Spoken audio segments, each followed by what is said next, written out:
Buchanan, New York is part of a band of communities that have grown over the years. That growth is a matter of concern because it has happened around the Indian Point nuclear power plant. The population within 10 miles has increased 32% since 1980, according to an Associated Press analysis. The local roads are still mostly two-lane and busy even on an average day. In an emergency, critics believe the roads could easily become clogged. That people will know that there may be a radiation release and that large numbers of the population will self-evacuate. They will not wait for the public officials to tell them to leave. They'll take it upon themselves to leave. The first nuclear plants were generally built in sparsely populated areas. That helped lessen potential radiation exposure.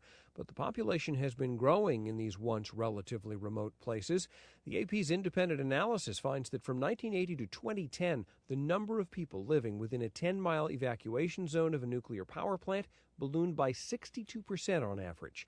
Attention has been brought to evacuation times recently due to a spate of nuclear plant license renewals. Indian Point's number 2 reactor is 36 years old. A license renewal would allow it to operate another 20 years. Opponents of renewals say it is not proven that plants can operate another 2 decades safely. Plant managers respond their facilities may look old, but are essentially new because as parts wear out, they are replaced. You know, when your car needs new tires and it's got 30,000 miles, 40,000 miles on it, you don't get rid of your car. You buy new tires. You know, if we have a pipe that we think is going to wear out, and with our predictive tools, we'll change it. We'll fix it. We'll repair it. Paul Blanche worked in the nuclear industry before he became a whistleblower.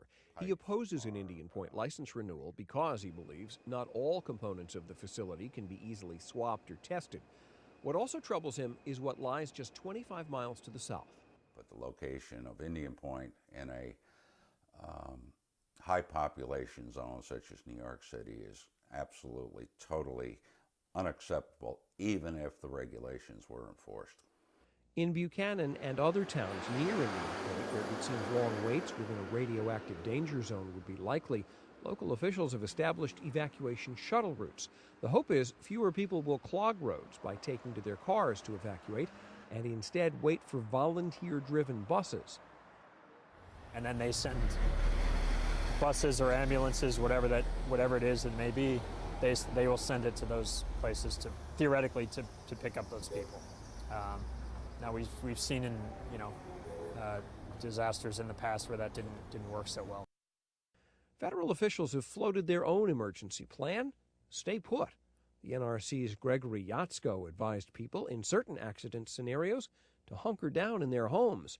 A 2007 advisory report to the NRC and FEMA seems to contradict Yatsko. It warns some contamination and radiation will enter most shelters.